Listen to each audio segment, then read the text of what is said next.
Olá, meus irmãos, boa noite. Que a paz do Mestre Jesus esteja nos nossos corações, que nós possamos mais uma vez, nesse estudo do livro Espírito e Vida, aprender sobre os ensinamentos do Mestre Jesus a partir das reflexões trazidas pelo Espírito Joana de Ângeles. Hoje nós estamos fazendo então a lição de número 39, intitulada Falando ao Trabalhador. Joana traz nessa página uma reflexão importante para as nossas decisões diante da vida, para que a gente possa reformular nosso comportamento, para que possamos pensar melhor sobre as coisas que nos envolvem o dia a dia e a necessidade que temos de compreender mais, de respeitar mais, de amar mais. É esse convite amoroso que Joana nos traz com essa lição. Ela tira do livro Céu e Inferno, primeira parte, no capítulo 3, item 7, ela pega então o extrato que diz o seguinte: o progresso nos espíritos é o fruto do próprio trabalho. Mas como são livres, trabalham no seu adiantamento com maior ou menor atividade, com mais ou menos negligência, segundo sua vontade, acelerando ou retardando o progresso e, por conseguinte, a própria felicidade. Esse fragmento, do capítulo 3, ele é muito claro, deixa pra gente assim, alguns pontos importantes que vale a pena a gente ressaltar. Primeiro, que o progresso se dá, independente da nossa intencionalidade ou não. Que nós determinamos o ritmo dessa evolução. Porque, dotados do livre-arbítrio, podemos, por negligência, por má vontade, por desinteresse, retardar esse progresso, esse processo de transformação. Assim como poderíamos, por desejo, por enfrentamento, nos colocarmos em condições de acelerar esse processo de aprimoramento e de progresso que é inevitável. Então, todos nós, espíritos imortais, criados por Deus, para atingirmos a perfeição, fica muito fácil da gente poder perceber essa designação, essa destinação que nos aguarda. Compreender isso traz para a gente assim, uma responsabilidade sobre a nossa própria vida, traz uma responsabilidade sobre as nossas decisões, traz a certeza de que a cada ato da nossa vida, a cada medida que nós tomamos, cada palavra verbalizada, cada pensamento, cada ação nossa, ela tem um sentido na nossa vida e nesse nosso processo de transformação. Então é importante que a gente entenda que a espiritualidade maior, a providência divina, ela nos prepara a cada existência para esse crescimento. Então a vida para nós, ela vai se desenhar dentro desse perfil de melhoria. As relações que nós temos na nossa existência também concorrem para esse aprendizado que a gente precisa desenvolver, porque cada qual de nós tem a sua estrutura psíquica, que foi determinada, que foi construída ao longo das nossas existências, das escolhas que fizemos, do caminho que resolvemos percorrer,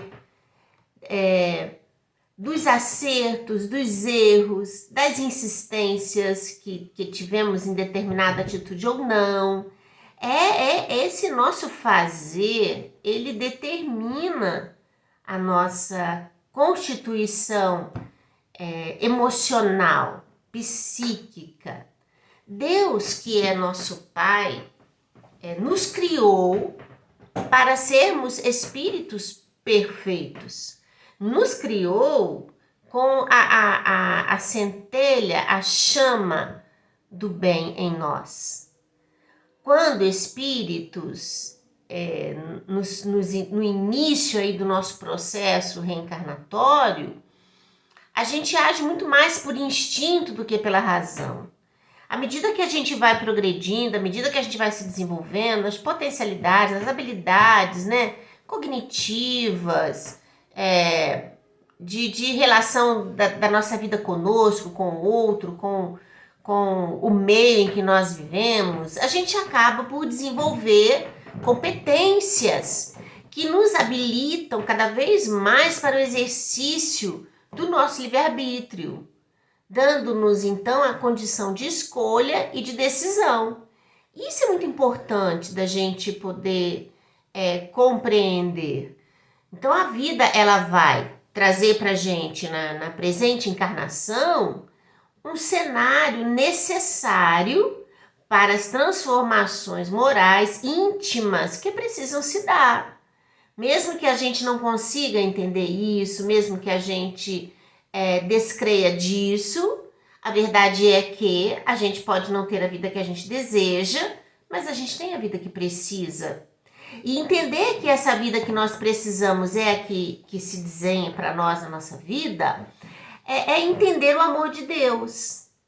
E quando a gente entende isso como um amor incondicional de Deus por nós, há uma certa serenidade no nosso coração, porque a gente passa a perceber que precisa construir dentro de nós essa aceitabilidade das coisas, esse entendimento das coisas, compreender que a vida física, ela nos traz inúmeros desafios, sem dúvida, né?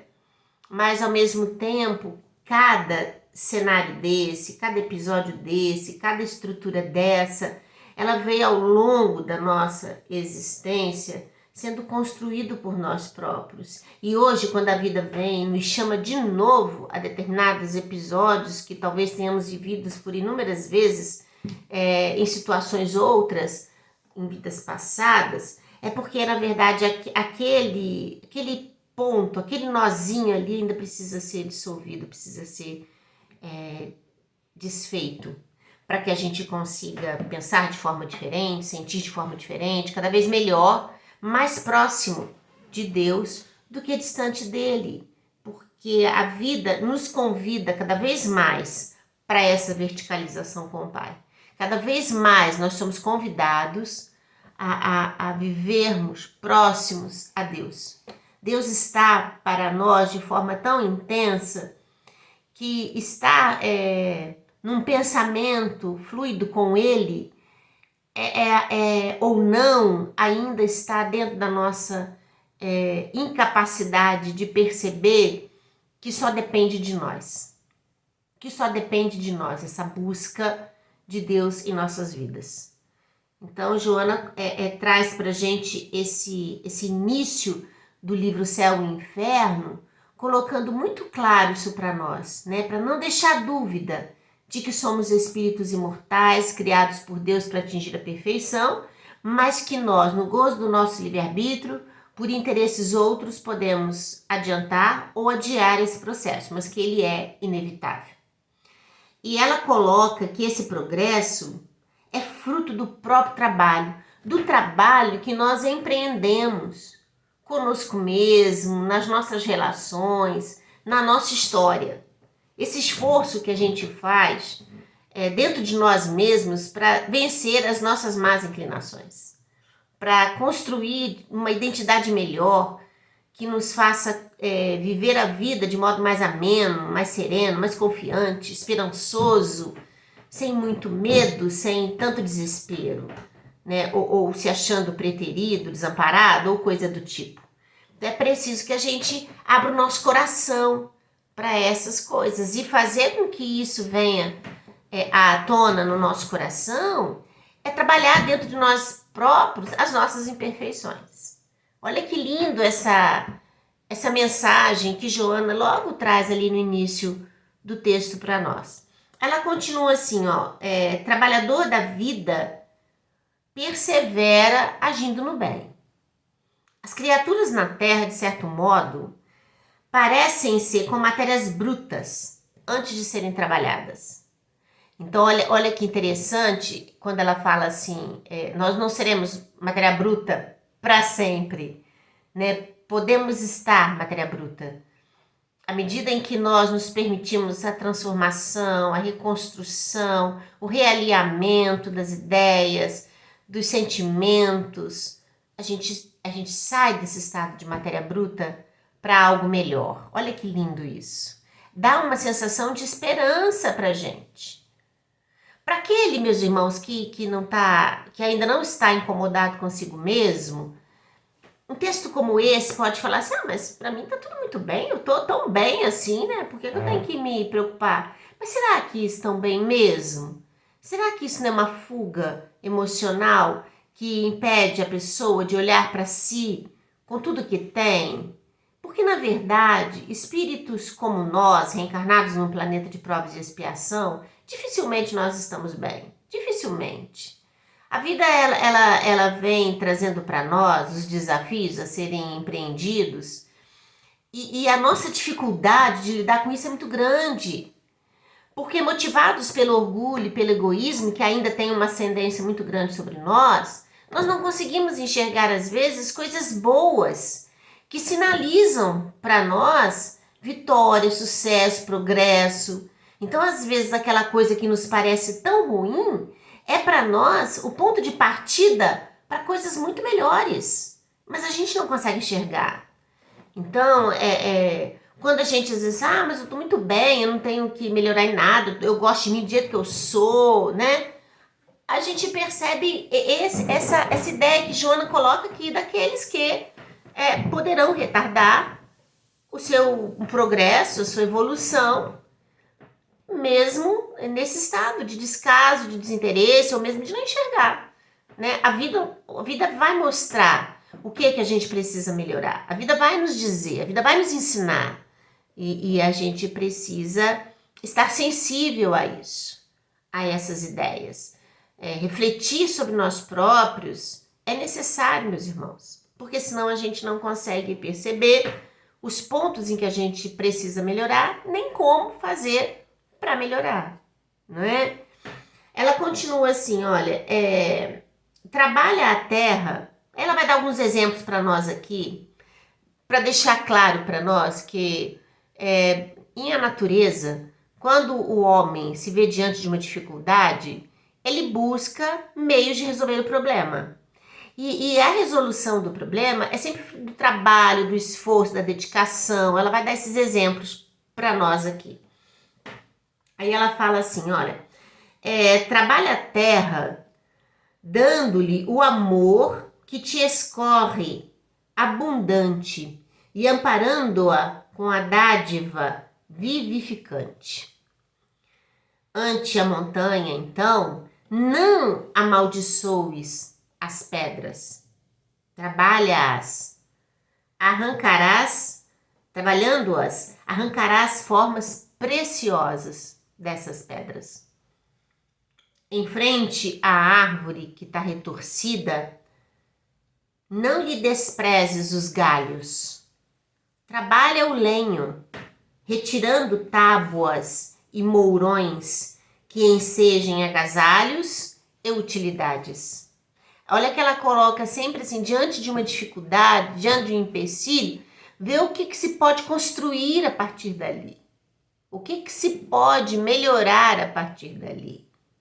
Interessante que ela sempre vai chamar a atenção nesse aspecto de que a gente, diante de uma dificuldade, ou de um empecilho, ou de um impedimento, que ela nos convida a pensar e agir de forma diferente, ela sempre vai dizer para nós aqui do benefício que isso traz para nós e para a coletividade, né? Olha, diante do ferro envelhecido e gasto, não o injurias, trabalha nele com o auxílio do fogo e aplica-o em variados usos. Defrontando o lodo, não o insultes, trabalha, drenando-o, e conseguirás aí abençoada seara, que se cobrirá oportunamente de flores e frutos. E ela dá esses exemplos para nós, e eu acho que isso deixa muito claro para gente que a vida é assim, ela vai trazer as dificuldades e a gente vai lidando. É assim no nosso trabalho, né, gente? É assim na nossa vida familiar, é assim nas questões materiais do cotidiano. Você está diante de um problema, como que vai resolver aquele problema? Você está diante de um orçamento que não está dando para cobrir as despesas do mês, o que você vai fazer para resolver aquilo ali, né? A sua casa foi acometida de uma dificuldade grande, como que vai resolver aquela situação? Uma doença apareceu dentro do seu lar, atingindo a você mesmo ou alguém da sua família, o que a gente vai fazer para resolver aquele problema? Então, o Joana vai dando exemplos para a gente, assim, que as dificuldades elas vão surgindo e a gente vai sempre pensando, isso é natural do ser humano tentar resolver os problemas, tentar resolver as soluções. E é nisso que a gente aprende, é nisso que a gente cresce, porque a gente desenvolve o intelecto, a gente desenvolve o raciocínio, a gente aprimora sentimento, a gente se aproxima de outras pessoas, a vida vai nos colocando nesse ciclo de movimento na busca de soluções. Aí ela pega esses exemplos todos que dá para nós e diz assim: há muitos corações igualmente assim na estrada dos homens.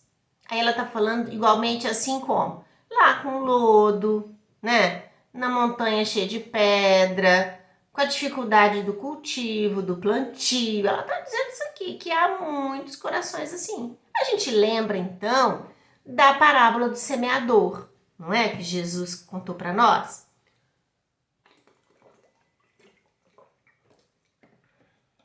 Que o semeador saiu a semear, não é?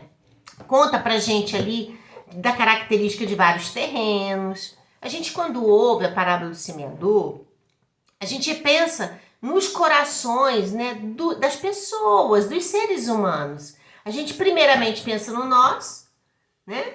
O que está no meu coração desse acolhimento da mensagem cristã. Que tipo de terreno eu sou? O arenoso, né? O cheio de espinhos, cheio de pedras?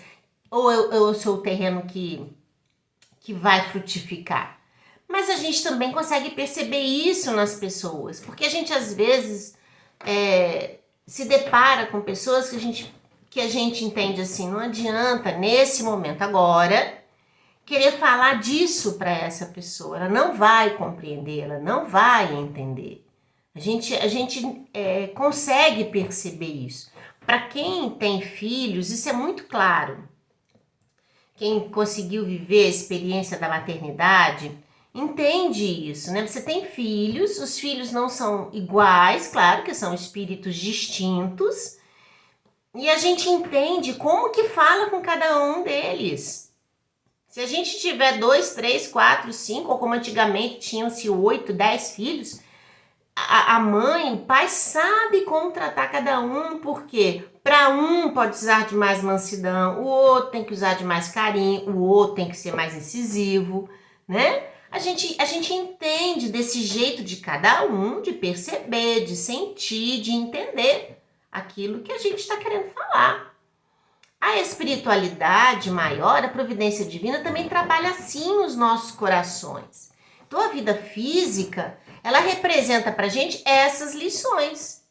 E Deus fala conosco dessa forma, porque Deus nos coloca dentro da vida que a gente precisa no momento mais assertivo para nós. Por que nós estamos reencarnados aqui em pleno século XXI, no meio dessa reviravolta toda? num finalzinho aí de transformação de planeta de provas e expiações para a transição planetária. Por que nós estamos aqui reencarnados nesse momento? Né? O que nos está sendo dado como oportunidade para o nosso crescimento? A gente está aproveitando toda a oportunidade que essa vida tem nos dado? O que a gente tem feito para a nossa vida, para a nossa história evolutiva, para o nosso progresso? A gente tem que pensar nessas coisas, porque a mensagem, ela é realmente de despertar no nosso coração essa reflexão. É o que Joana de Ângeles está querendo trazer para nós aqui na mensagem de hoje. O que a gente precisa entender e pensar sobre nós próprios, sobre as oportunidades que a vida nos dá. Então Deus fala conosco o tempo todo e Deus sabe para cada um o que vai ser necessário. Deus sabe para cada um que lição vai ser possível daquele indivíduo, daquele espírito imortal entender. Por isso que Jesus disse que Deus não dá fardo maior do que o que a gente pode carregar. As lições vêm para a gente de acordo com a nossa capacidade de inferir, né, de gerir essas situações todas. Olha como que isso é consolador, meus irmãos. Como que isso é amoroso. Perceber essa proteção de Deus conosco faz com que a gente não se sinta sozinho diante das dificuldades, que a gente consiga perceber realmente que a gente está tendo as oportunidades do crescimento que é necessário para nós, não é? Olha que coisa mais linda isso. Parece que não, mas é verdade. Então Joana está dizendo aqui, ó, há muitos corações assim como aqueles solos lá. Aí ela fala, espíritos difíceis de entender, empedernidos, né, na indiferença, ou seja, endurecidos, presos, né, na indiferença, retorcidos pelo ódio, envelhecidos no erro, perdidos na inutilidade, comprazendo-se na ignorância e na crueldade. Então, Joana está dizendo que do mesmo modo que a gente tem lá o solo, aquela coisa toda com essas dificuldades, o coração humano, né, do espírito encarnado, ou mesmo desencarnado, ainda há um número muito grande de almas desalinhadas das coisas espirituais, desatentas dessa nossa comunhão com Deus. E porque estão assim, ainda não conseguem respirar um clima de solidariedade, de respeito, de doçura. Estão sempre em conflito, estão sempre inquietos, estão sempre irritadiços, marcados pelo ódio, pela indiferença, pelo desamor, porque não se sentem amados, não se sentem respeitados, se corroem pela inveja, desejam algo que é como se fosse um material essencial para a felicidade deles, mas que de fato não trariam. Então busca a felicidade onde ela não existe. E mais uma vez caem em queda, mais uma vez caem em sofrimento, mais uma vez caem no desalento. Para essas almas, meus irmãos, reconhecer que no gozo do livre-arbítrio, porque é para todos, para esses também, no gozo do livre-arbítrio, identificar que eles fazem escolhas erradas, que as decisões não são as melhores, isso é muito difícil para eles, né?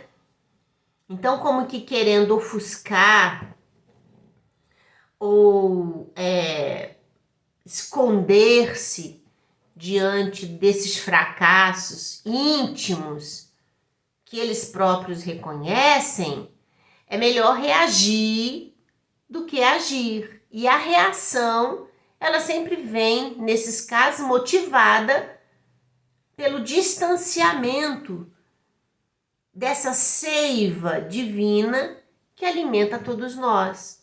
Então, é possível que cometam ainda cada vez mais atos violentos, grosseiros, de violência física, moral, espiritual, né? São perseguidores, ao mesmo tempo perseguidos por si próprios, porque cada vez mais se enrolam nas próprias pernas, para a gente poder entender, os próprios interesses, né? E acabam por construir um universo íntimo de muito sofrimento.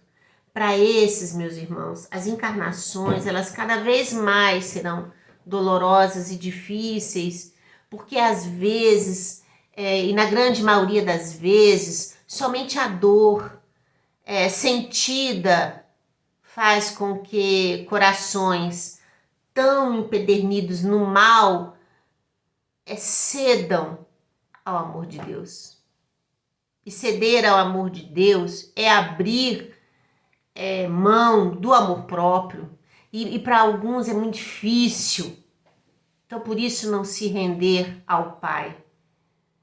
Joana continua nos fazendo, então, um convite. Olha que interessante que ela faz. Que ao mesmo tempo que ela diz assim, nos exemplos anteriores, que diante do solo ruim, né, da dificuldade lá, ela nos convidava a pensar em soluções, e que geralmente é o que o indivíduo, o ser humano faz.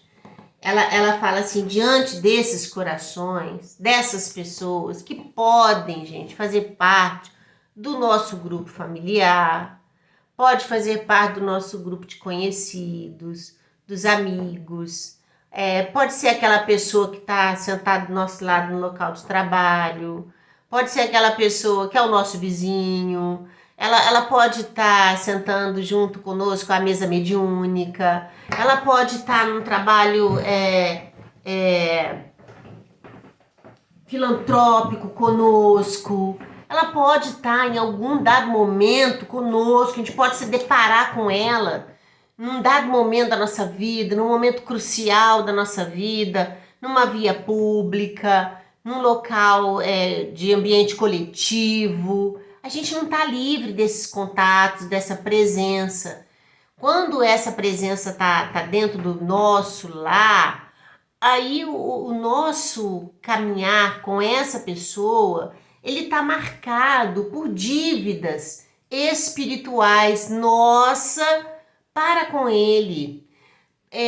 Tem um livro, uma mensagem de Emmanuel que fala dívidas de amor, uma lição belíssima que fala sobre a nossa vida como espírito imortal na vida física, de tudo que a gente se utiliza para viver, desde o alimento que chega à nossa mesa, né, das modificações da madeira, da água, disso tudo que a gente usufrui para nossa existência, né, daquilo da lã que vira agasalho, dessa coisa toda. Aí Emmanuel fala isso, que a gente tem uma dívida de amor para com a vida, para com o planeta, para com as coisas, para aquele trabalhador que fez, que produziu aquele móvel que chegou na nossa casa, né?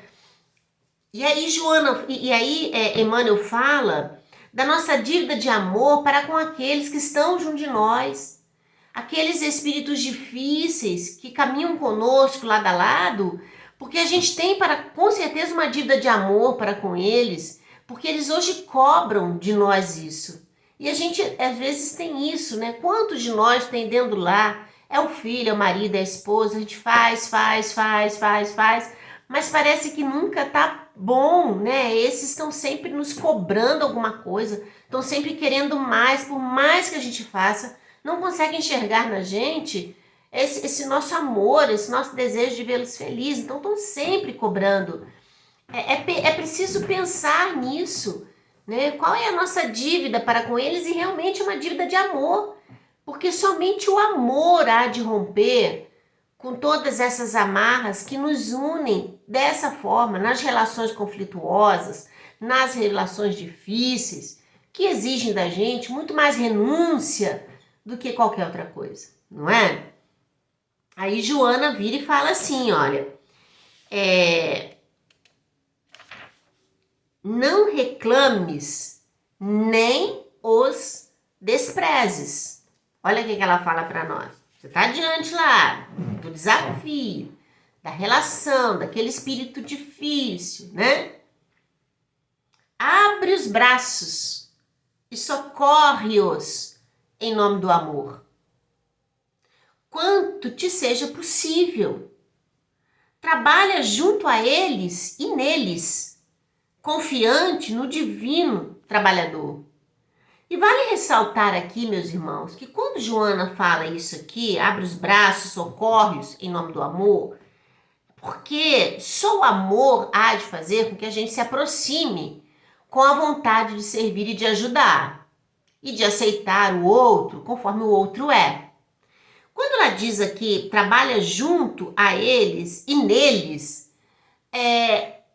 a gente não pode confundir aqui de que Joana está querendo dizer assim, eu estou bem, eu sou melhor do que ele, então eu vou trabalhar nele. Não, não é isso não. O que Joana está querendo dizer aqui é que, diante dessa situação, quando a gente identifica que alguém está ali nesse estado conflituoso, como os exemplos que ela deu, aquela pessoa está esperando de nós o melhor benefício dela.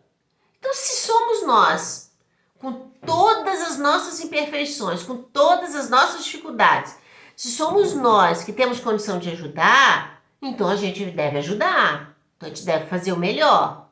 Agora, é importante entender que nenhum de nós vai dar do que não tem. Então, a melhor forma de ajudar o outro é dando exemplo, meus irmãos. É dando exemplo.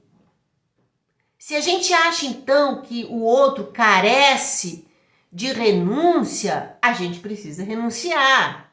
Se a gente acha que o outro carece nos seus sentimentos do amor, a gente deve amar. Se a gente acha que o outro carece do respeito, né, nas suas relações com o outro, então é a ele que a gente deve respeitar. O exemplo é que tem que partir de nós. Essa é a melhor forma de ajudar, meus irmãos. É sempre dando o exemplo. Então não é nos colocando na condição de melhor que eles, não. Outra coisa ela diz, possivelmente os resultados não virão logo, nem o êxito do trabalho surgirá de imediato. Ela já está dando pra gente aqui uma dica. Ela fala assim, talvez esse estado, né, o estado psíquico desse espírito, deste irmão ao teu lado, é tão complexo, tão conflituoso, que vai demandar tempo para que ele esteja melhor. Isso quer dizer que se vai demorar tempo, exige da gente o quê? Paciência, perseverança, insistência, persistência, não é? Muitas vezes sangrarão tuas mãos na execução da obra e dilacerás o próprio coração. De início será a dificuldade, o esforço e a perseverança no trabalho. Mais tarde, a assistência carinhosa e o zelo cuidadoso. Olha que lindo isso. No início, dificuldade, luta, ensejando a persistência. Num outro momento, a calmaria que sempre vem quando o coração desperta para as verdades espirituais. Aí ela diz: por fim, surpreenderás feliz a vitória do trabalho paciente, sorrindo como flores na lama, saudando a beleza e a glória da vida em nome de Jesus, o obreiro da felicidade de nós todos. Olha que lindo isso. Ela encerra dizendo, ó, que bonito isso. Ela encerra dizendo que ela vem colocando do nosso trabalho com as almas difíceis, né? E aí ela vem e fecha assim: mas Jesus é o obreiro de todos nós. Ela coloca Jesus nessa condição. É Ele que trabalha para o nosso coração endurecido. É Jesus que trabalha para o nosso coração conflituoso. É Jesus que espera pacientemente o nosso despertar. É Jesus que sangrou as próprias mãos para nos ensinar o perdão. É Jesus que se permitiu crucificar para nos dizer da imortalidade da alma, para dizer de Deus, da missão dele como Filho de Deus entre nós. Então, o que Joana nos convida nesse último parágrafo da lição é para que nós nos reportemos àquele que está ao nosso lado, assim como Jesus se reporta a nós, porque Jesus vela por nós, Jesus cuida de nós, Jesus nos prepara para esse aprendizado da verdadeira vida. Olha que lição belíssima, meus irmãos. Olha que reflexão belíssima que Joana traz para a gente nesta noite. Que o Mestre amado possa sempre contar com a nossa boa vontade, sempre contar com a nossa alegria de senti-lo, de percebê-lo nos nossos corações, que a gente se permita tocar pela mensagem amorosa, afetuosa, carinhosa e meiga do Mestre Jesus, que nos convida a todo instante para que façamos luz aonde estejamos, para que Ele possa, junto de nós, trabalhar em benefício de todos aqueles que caminham ao nosso lado. Muita, muita paz no coração de todos vocês. Belíssima lição, belíssima. Vale a pena ler novamente, fazendo as reflexões diante da nossa vida, fazendo as reflexões do nosso cotidiano, pensando aí o que Jesus tem feito por nós e o que nós podemos fazer pelo outro. Fiquem com Deus. Até semana que vem. Muita paz.